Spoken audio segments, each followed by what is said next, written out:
कबीर भजन गायक पद्मश्री कालूराम जी बामनिया के मुखरबिंद से संत कबीर साहब की अमृतमयी वाणी श्रवण करने का अवसर मिला। उनके भजनों एवं आध्यात्मिक संदेशों ने वातावरण को भक्तिमय एवं आनंदमय बना दिया। इस अवसर पर मुख्य रूप से मंदसौर के लोकप्रिय सांसद श्री सुधीर गुप्ता, भाजपा जिला अध्यक्ष गौरव अग्रवाल, अनुसूचित जाति मोर्चा जिला अध्यक्ष राम अटेला, सावन मकवाना, गोविंद मेहर, सुरेश मालविया सहित समाज के गणमान्य नागरिक उपस्थित रहे। संत कबीर साहब के विचार समाज में प्रेम, समरसता, सद्भाव और मानवता का संदेश देता है। इस दिव्य संध्या में उपस्थित होकर आत्मिक शांति एवं अपार आनंद की अनुभूति हुई। इस अवसर पर सभी समाजजनों, आयोजन समिति एवं उपस्थित श्रद्धालुओं का मनोज परमार ने आत्मीय स्नेह और हृदय से आभार व्यक्त किया। अखिल भारतीय बलाई महासंघ के राष्ट्रीय अध्यक्ष मनोज परमार ने संत कबीर साहब के विचार सदैव मानव समाज को सत्य, सद्भाव और एकता की राह दिखाते रहे। नितिन चंदेल की रिपोर्ट। खाने से ताकत आती, तो मछली ऐसा क्या खाती है जो ताकत आती? तो मछली क्या खाती है? झील में रहती, तालाब में रहती है, गंदगी खाती, गोबर खाती है, गारा खाती है और आपका निठोड़ा खाती है मछली। अब मछली अगर निठोड़ा खा के ताकतवर है तो तुम सीधा प्रोटीन सीधा ले आओ ना, मछली को बीच में क्यों लाते हो? तुमको अगर लगता है कि मछली को प्रोटीन वहां से मिल रहा है तो प्रोटीन डायरेक्ट ले, आप मछली को बीच में मत लाओ। तो इसलिए मेरा बंधुओं, मेरा आप सबसे विनम्र अनुरोध है कि मांसाहार का त्याग करना है, संत शिरोमणि की वाणी पर चलना है, कुरीतियों का त्याग करना है, जो कुप्रथा है इनका त्याग करना है। और हमारे अशोक भाई, हीरालाल भाई, हमारे रामचंद्र जी, हमारे सुरेश भाई, हमारे जगदीश भाई, हमारे जो नीचे बैठे हमारे उद्योगपति, बड़े उद्योगपति हमारे मंदसौर के राजू भाई, इन सबके हाथ मजबूत करिए ताकि ऐसे सम्मेलन हमेशा बारंबार हो, हर वर्ष हो। जिस तरह 19 वर्ष तक हुआ ऐसे अनंत समय तक चले, ऐसी मेरी आप सबको शुभकामनाएं।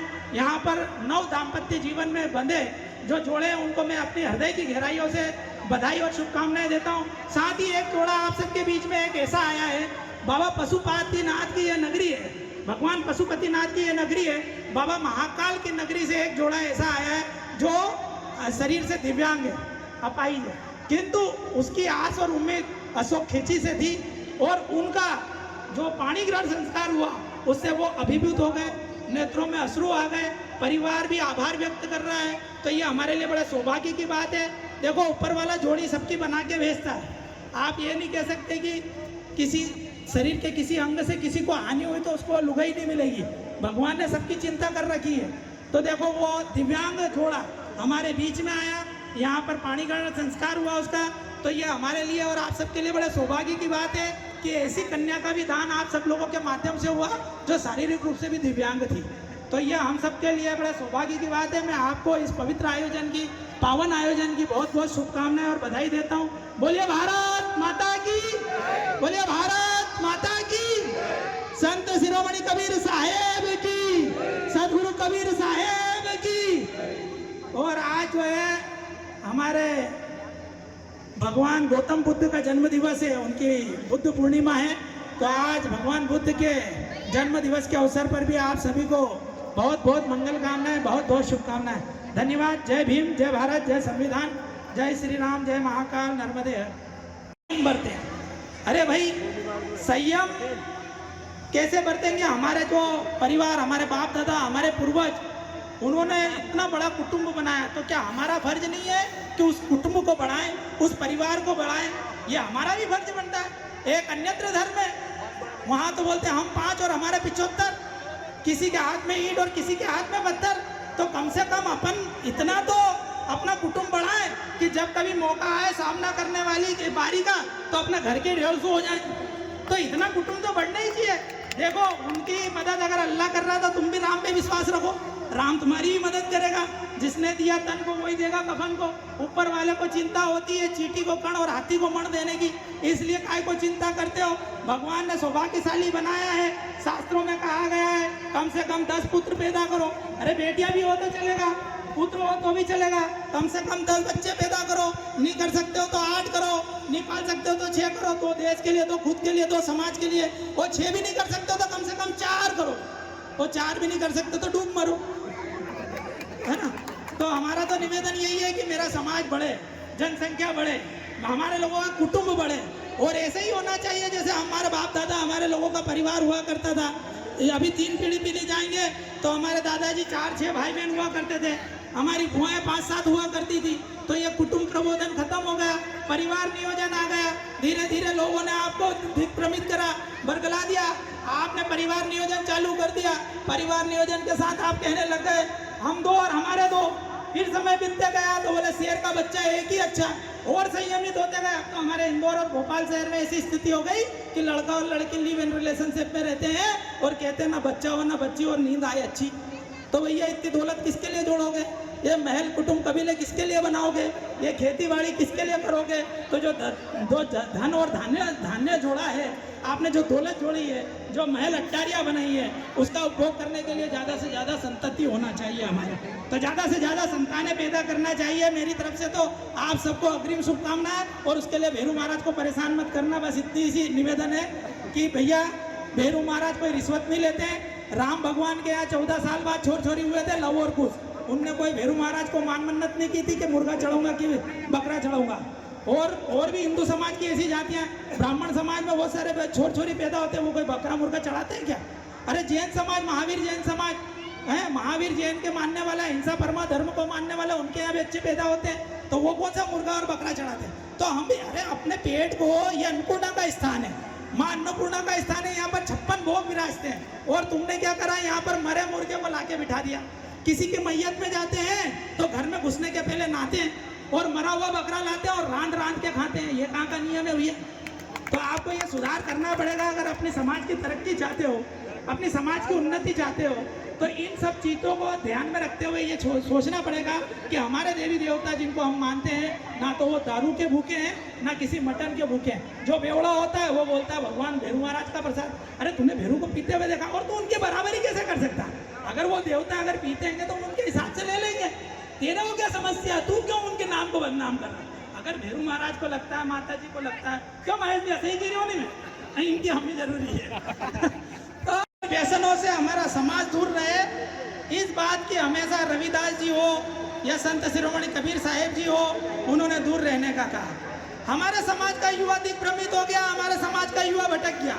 सोशल मीडिया पर दिन रात हिंदू धर्म को कोसता है, सनातन को कोसता है और देवी देवताओं को कोसता है। राम को काल्पनिक मानता, कृष्ण को काल्पनिक मानता और शिव को काल्पनिक मानता है। और भेरू बाबा की बारी आती है, भेरू बाबा की बारी आती तो उनको ओरिजिनल मानता है। ये कौन सी बात हुई? मतलब एक तरफ तो तुम राम और कृष्ण शिव महादेव को तुम काल्पनिक मानते हो और बकरा खाने की बारी आती है तो भेरू बाबा कीजिए। ये नहीं चलेगा, ये दोहरी रणनीति नहीं चलेगी आपकी। ये आप भगवान को, अपने इष्ट को रिश्वत देना बंद करिए। भगवान राम के घर में 14 साल बाद छोर छोरी हुए थे, यहाँ शादी होती नहीं और सास उन्हें बोल देती है कि मेरा घर छोरा होगा तो भेरू बाबा को 2 बकरा चढ़ाऊंगी, 4 बकरे चढ़ाऊंगी। मुर्गे और बकरे का कोई लेना देना नहीं, आप अपना प्रयास करें, भगवान सफलता देगा, है ना। हमारी शुभकामनाएं आपके साथ है। इसके लिए संघर्ष किया था हिंदू कोड बिल में बाबा साहब अम्बेडकर ने किया कि हमारे यहाँ की महिलाएं जो आदिकाल में बराबरी का दर्जा नहीं पा पाई, उनको आर्थिक उन्नति में भी बराबरी का हिस्सा मिले, राजनीतिक उन्नति में भी बराबरी का हिस्सा मिले और आधिकारिक रूप में, शैक्षणिक रूप में भी बराबरी का हिस्सा मिले। और उसी का परिणाम है कि आज हमारे देश की राष्ट्रपति द्रौपदी मुर्मू जो आदिवासी महिला है, वो भारतीय संविधान के कारण है, वो बाबा साहब अम्बेडकर के कारण है। ऐसे उच्च विचार बाबा साहब अम्बेडकर के, और ये हम सबके लिए गर्व की बात है कि बाबा साहब अम्बेडकर हमारी जाति में, हमारी बिरादरी में जन्म लिए, जिसने पूरे देश की 6,743 जातियों को संविधान में पुरोया है। कई भाषाएं, कई पंथ और कई धर्म, कई संप्रदाय हिंदुस्तान में पाए जाते हैं। एक पिता अपने 4 पुत्रों को एक साथ एकत्रित नहीं कर सकता, किंतु बाबा साहब अम्बेडकर एकमात्र ऐसे महापुरुष थे जिन्होंने पूरे हिंदुस्तान की सभी रियासतों को, 567 रियासतें थी 1947 के पहले, संविधान बनने के पहले 567 रियासतें थी, उन सबको एक धागे में पुराया तो बाबा साहब अम्बेडकर ने पुराया। और उस धागे का नाम है भारतीय संविधान, जो विश्व का उच्चतम संविधान है, श्रेष्ठ संविधान है, जो निर्दोष को कभी सजा नहीं देता और दोषी को बचने नहीं देता। ये भारतीय संविधान है। ये भारतीय संविधान लिखने में बाबा साहब अम्बेडकर को 2 साल 11 महीने 18 दिन लगे। ये 2 साल 11 महीने 18 दिन ये संघर्ष है बाबा साहब का। उन्होंने सभी वर्गों का, सभी पंथों का, सभी धर्मों का अध्ययन किया, एनालिसिस किया, स्टडी करी और इसके बाद सबके लिए समान अधिकार दिए कि एक झोपड़ी वाले को भी वही अधिकार है जो एक महल वाले को अधिकार है। जब आप देखो हमारे बाप दादा पूर्वजों की क्या स्थिति थी, आज यदि आप शानो शौकत से जींस पैंट पहन पा रहे हैं, कोट टाई पैंट पहन पा रहे हैं, तो ये बाबा साहब का संविधान की बदौलत है। आज आप ये मध्य प्रदेश के मंदसौर के सबसे उच्चतम स्थान पर हर्ष विलास पैलेस में अगर तुम यहाँ पर विवाह कर पा रहे हैं तो बाबा साहब के संविधान की बदौलत है। इसलिए कहीं भी रहो, बाबा साहब के उपकार को मत भूलो। कहीं भी रहो, अब भले दो बच्चों को 2 रोटी कम खिलाना, किंतु पढ़ाना जरूर। ये बाबा साहब का कहना था कि शिक्षित बनो, संगठित रहो और संघर्ष करो। तो संघर्ष करने वाला समय जहाँ जहाँ पर होता है वहाँ पर हमारे अशोक भाई और उनकी पूरी मित्र मंडली, हमारे हिलालाल जी मालवी रतलाम के जिला अध्यक्ष हैं, ये भी लगातार संघर्ष करते हैं। हमारे प्रभारी महेश जी पवार है, हालांकि इनका संघर्ष रात को 10 के बाद चालू होता है, उसके पहले ये विश्राम पे रहते हैं। तो ये बात अलग है, ये भैरू महाराज की आशीर्वाद दाता है, भैरू महाराज इन पर प्रसन्न रहते हैं। तो मैं एक बात और कहना चाहता हूँ, यहाँ पर बैठे सभी जो सासू में अपनी माँ का दर्शन करती है और मातृत्व भाव रखती है तो उसके घर में कभी कलेश नहीं होगा। और जो सासू अपनी बहू में, अपनी पुत्र वधू में यदि बेटी का भाव रखेगी तो उसके घर में भी कभी कलेश नहीं होगा, क्योंकि 4 बर्तन जहाँ होते हैं छोटी मोटी बातें होती है। हम समाज के सेवक हैं, समाज के सुधारक हैं, हमारे पास कई लड़ाई झगड़े आते हैं। कभी ननद और बहू की लड़ाई हो जाती है तो पति पे परेशानी आ जाती है, कभी सास और बहू की लड़ाई हो जाती है तो ससुर पे परेशानी आ जाती है, जेठ जेठानी पे परेशानी आ जाती है। तो इस बात का सब ध्यान रखें। यहाँ पर बेटी जितनी भी मेरी बेटियाँ हैं, कन्या हैं, ये इन सबसे मैं अनुरोध करता हूँ कि आप जिस घर में भी जा रही हैं, आप गृह लक्ष्मी बनकर जा रही हैं, वहाँ की बेटी बनकर जा रही हैं, तो उस घर की आप शोभा आपसे है। इसलिए आप उस घर की गरिमा को बढ़ाएंगी, उस घर के गौरव को बढ़ाएंगी और अपने पिता और अपने कुटुंब का नाम रोशन करेगी। इस संकल्प के साथ आपको गृह प्रवेश करना चाहिए। और साथ ही यहाँ पर बैठे जो वर हैं, जिनके लिए यहाँ पर संकल्प दोहराया गया है कि अब आपने यहाँ पर 7 फेरे ले लिए हैं। देखो, विदेश में, हमारे संस्कृति में, हमारी परंपरा में, हमारे शास्त्रों में, हमारे धर्म में 7 जन्मों का उल्लेख है। जो आपका बंधन है मियाँ बीवी का, पति पत्नी का, धनी लुगाई का, वो 7 जन्मों का बंधन है। केवल भारत में ही, भारत के बाहर तो 7 महीने भी ब्याह नहीं चलता, वहाँ तुरंत तलाक हो जाता, डाइवोर्स हो जाता, फिर दूसरी घरवाली। 7 जन्म में तो 700 पत्नियां हो जाती है उनकी। ऐसी स्थिति अन्य देशों में होती है। बाकी उन देशों की संस्कृति का हम पालन नहीं करते, क्योंकि हमारी संस्कृति सबसे महान है, हमारी परंपरा सबसे महान है। हमने हमारे यहाँ पर स्त्रियों की पूजा करी, नारियों की पूजा करी, महिलाओं की पूजा करी। इसलिए हमारे शास्त्र ने कहा, यत्र नार्यश्चन्तु पूज्यन्ते रमन्ते तत्र देवता, अर्थात जहाँ नारियों की पूजा होती है वहाँ देवता रमन करते। केवल हमारा देश है जहाँ पर स्त्रियों की पूजा की जाती है, कन्याओं की पूजा की जाती है, तभी इनके आदेश पर खींचे चले आते हैं। ये इनका प्रेम है, और इनके प्रेम में वो ताकत है कि हजारों कन्याओं का कन्यादान किया। जब राम जी का विवाह हुआ और माता सीता की विदाई का समय आया, विदाई करते समय जब दशरथ जी प्रणाम करने लगे तो माता जानकी के पिताजी जनक जी ने उनको उठाकर हृदय से लगा लिया कि आप तो वर के पिता हैं, आप हमें कैसे प्रणाम कर सकते हैं। दशरथ जी ने कहा, मैं कन्या का दान ले रहा हूँ, इसलिए मैं याचक हूँ, मैं मांगने वाला हूँ, और आप कन्या का दान कर रहे हैं, इसलिए आप दाता हैं। दाता का हाथ हमेशा ऐसा होता है और याचक का हमेशा हाथ ऐसा होता है। मैंने कन्या का दान लिया है, इसलिए मैं आपसे छोटा हूँ और इसलिए मैं आपके चरण स्पर्श कर रहा हूँ, प्रणाम कर रहा हूँ। तो वह कन्या का दान पिछले 19 वर्षों से मेरे भाई अशोक जी खींची और उनकी पूरी मित्र मंडली करती आ रही है। और हमारे संत शिरोमणि कबीर साहब ने कहा है, निंदक न्यारे राखिए, आंगन कुटी छवाए, और बिन पानी बिन साबुन के निर्मल करे स्वाय। लगातार ऐसे कार्यक्रम करते हुए कनक कनकते सोगुनी मादकता अधिकाय, या पाए बोराए नर व पाए बोराए। लगातार कार्यक्रम करते हुए सोने सी चमक इस समिति में आ गई है, क्योंकि हमारे को आलोचना से कोई फर्क नहीं पड़ता। जिस प्रकार प्रसन्नता से कोई फर्क नहीं पड़ता, उसी प्रकार हमारी यदि कोई बुराई करे तो उससे भी कोई फर्क नहीं पड़ता।